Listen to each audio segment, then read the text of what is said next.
창세기 백문백답 44번째 시간 성경연대기와 고고학 간 대화 4번째 모세와 출애굽에 대한 이집트 기록을 찾아서 여러분들께서 하나님의 말씀을 나누는 이 일에 함께 하시고 이 채널이 계속 유지되고 발전되기를 원하신다면 여러분의 구독, 좋아요, 알림, 댓글이 큰 힘이 됩니다.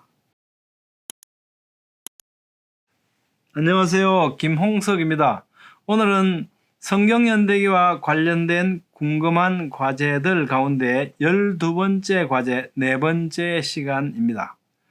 지난 시간 우리 살펴본 바와 마찬가지로 호주 현장 고고학자 데이비드 돈이 무슨 얘기를 했냐면 이 아메노텝 2세 이때 출애굽이었다면 아메노텝 2세 미이라가 카이로 박물관에 있으면 안 되죠. 근데 이 사람 미이라가 있더라. 그러니까 이거 어떻게 된 거냐.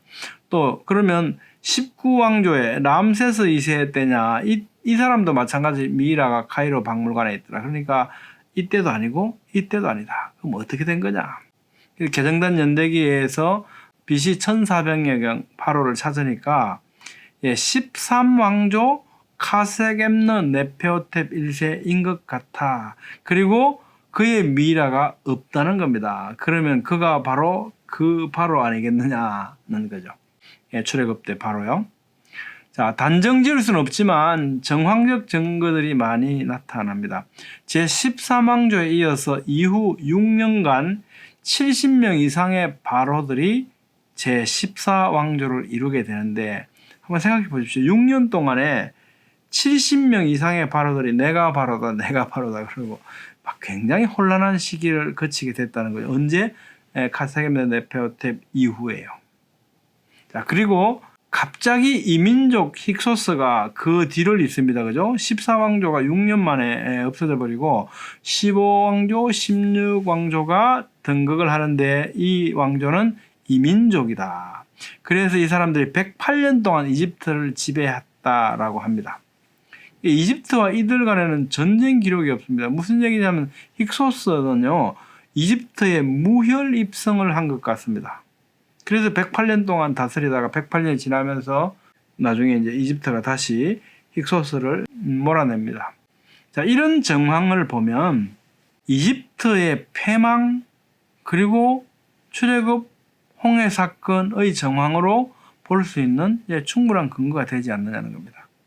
무슨 얘기냐면 도대체 무슨 일이 있었길래 갑자기 14왕조가 들어섭니다. 6년 동안 70명의 바로들이 막 그냥 우후죽순처럼 일어나고 명멸했다가 그러다가 외국인이 들어와서 108년 동안 이집트를 다스렸겠냐는 겁니다. 그 얘기는 이 14왕조의 이 혼란기 이것 바로 앞에 이집트가 거의 모든 힘을 잃고요. 모든 경제들이고 뭐고 굉장히 피폐해진 상태가 아니었겠는가. 매우 혼란한. 어떻게 이런 혼란한 상황이 와서 이민족이 무혈입성을 했겠습니까? 그것은 출애굽 10가지 재앙의 사건이 있었고 이어서 출애굽을 하고 그 다음에 바로는 다시 병력들을 데리고 그들을 쫓아갔다가 홍해 물속에 다 수장되었다라고 하는 사건을 연계시켜 본다면 이런 사건과 잘 연결이 되어진다는 겁니다. 자, 만약에 그렇다면 모세를 건진 공주는 누구냐? 일단 이집트 표준연대기에 의한 기록을 보면요. 이집트 12왕조는 이집트 중왕국의 한 시기이다. 12왕조의 왕들 역시 11왕조와 마찬가지로 테베 출신이었다. 마네토는 이 시기에 7명의 파라오가 다스렸다고 기록하였다. 아비도스 왕 목록을 비롯한 다른 사료들 역시 마네토의 기록에 신빙성을 더해주고 있다. 다만 후대의 학자들에 의해 소백 네페루라는 여왕의 존재가 추가되었다.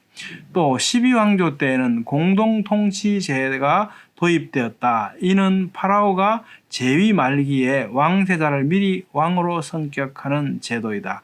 이 때문에 12왕조 파라오들의 재위 기간이 겹치는 경우가 많다. 이렇게 기록되어 있거든요. 자, 우리가 12왕조에 주목해 볼 필요가 있습니다.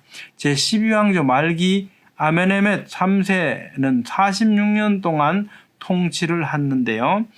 이 가운데 아메네멧 4세가 공동섭정을 했다는 기록이 있다고 합니다. 자, 아메네멧 3세에게는요, 소백네페루라고 하는 딸이 하나 있었고 그에게는 아들이 없었다고 합니다. 자, 이 정황을 한번 보면 모세하고 연결시켜 볼 수 있는 여지가 발생합니다. 아메네메 3세가 죽었을 때 대를 이을 왕자가 없어졌다는 겁니다. 이상하죠? 아메네메 3세가 아메네메 4세와 함께 공동 습정을 했다면 아메네메 3세가 죽으면 자연스럽게 아메네메 4세가 이 왕위를 물려받을 법한데 이상하게도 3세가 죽었을 때 대를 이을 왕자가 없었다는 겁니다.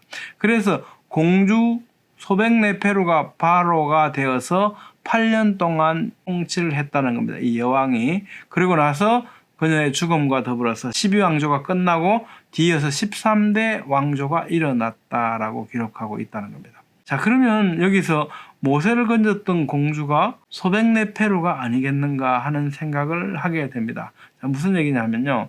모세가 아메네메 4세로 공동섭정을 하고 있었는데 출애굽 사건을 보면 그죠? 우리가 잘 성경에 나타난 바대로 모세가 이집트 병사를 죽이게 되고 그래서 미디안 땅으로 도주했다고 한다면 아메네메 4세가 사라지고 없어져 버린 거죠.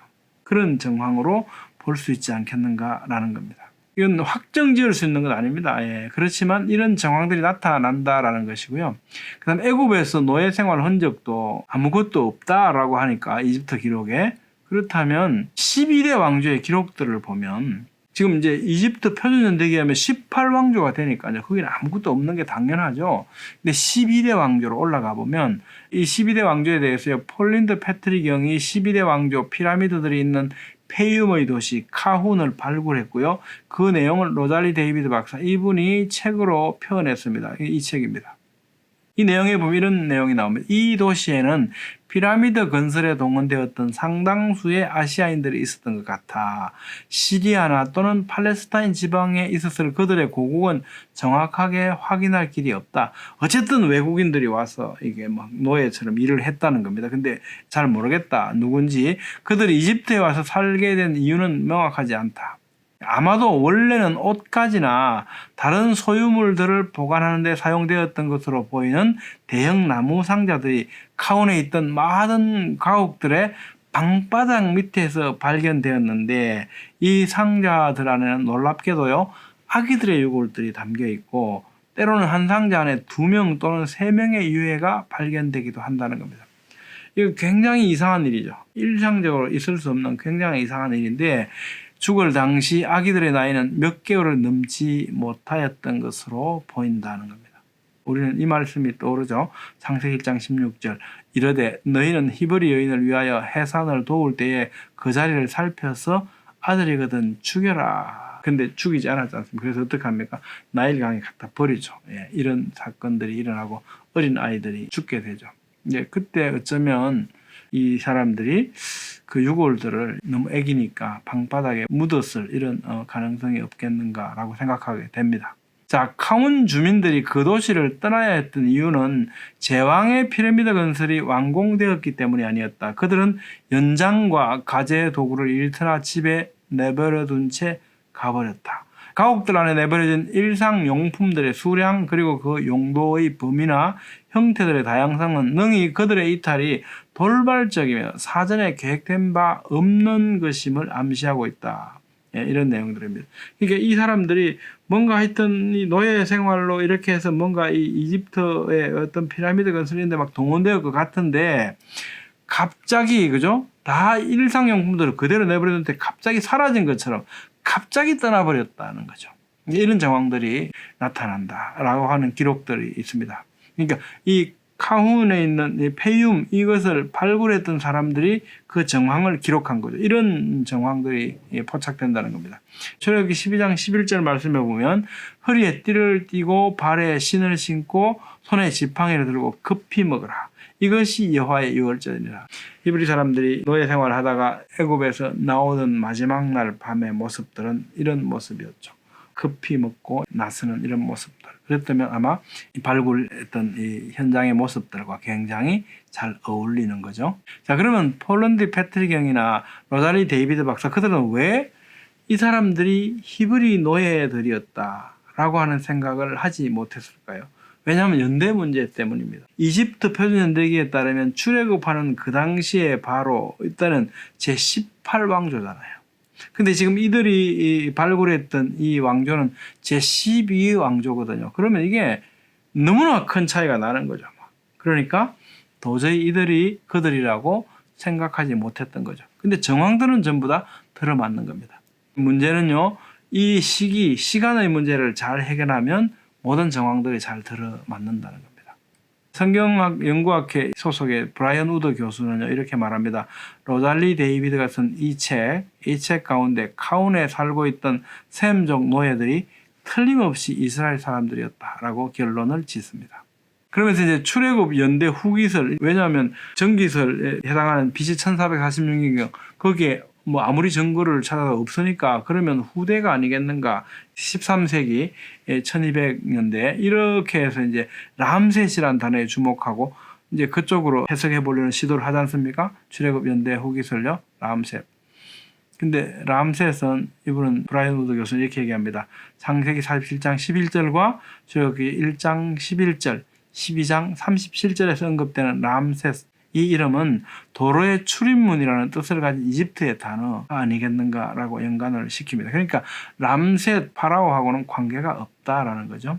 자, 이집트 계획은 왜 10가지 재앙이 없는가? 이런 것에 대해서는요, 네덜란드 라이덴 박물관 전경입니다. 여기에는 고대 이집트 사람 이푸어가 기록한 한 파피루스가 보관되어 있는데 그 내용이 이렇습니다. 재앙은 온 땅을 휩쓸고 지나갔다. 피는 모든 곳에 있다. 강은 피로 변했다. 한 사람이 그것을 마시려고 했다. 그러나 마실 수 없었다. 그는 목이 타들어갔다. 형제들의 무덤 옆에 쓰러져 있는 사람들은 도처에 있다. 그러나 왕궁에 있는 사람들은 지금도 인정하려 하지 않는다.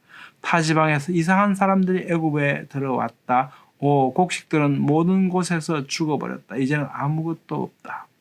만약에 이것이 그 당시 어떤 정황에 대한 출애굽 정황이라면 아마 이 타지방에서 이상한 사람들이 애굽으로 들어왔다. 이 사람들은 모세와 아론일 가능성이 있겠죠. 이것은 출애굽 직전의 상황일 가능성이 매우 높아 보입니다. 출애굽 10장 7절 보니까 바로의 신하들이 그에게 말하되 어느 때까지 이 사람이 우리의 함정이 되리이까 그 사람들을 보내어 그들의 하나님 여호와를 섬기게 하소서. 왕은 아직도 애굽이 망한 줄을 알지 못하시나이까 하고 이런 내용들이 나와 있죠. 왕궁에 있는 사람들은 아직도 인정하려 하지 않는다. 이런 어떤 한탄과 잘 조화가 되는 것 같습니다. 여러분의 생각은 어떻습니까? 얼마나 공감이 되시는지 모르겠습니다. 고고학적 증거들은 아주 지금도 조각조각 아주 미미하긴 합니다. 그렇지만 고고학적 발견들을 어떻게 해석하느냐가 관건이죠. 그 가운데 특히 연대 문제는 매우 중요한 요소가 된다고 생각됩니다. 고고학이 성경의 역사성, 사실성을 부인하게 만든다면 아마도 우리는 진실이 밝혀지기를 기다리거나 올바른 해석이 필요한 내용일 거라고 생각됩니다. 여러분들께 하나님의 말씀을 나누는 이 일에 함께 하시고 이 채널이 계속 유지되고 발전되기를 원하신다면 여러분의 구독, 좋아요, 알림, 댓글이 큰 힘이 됩니다. 감사합니다.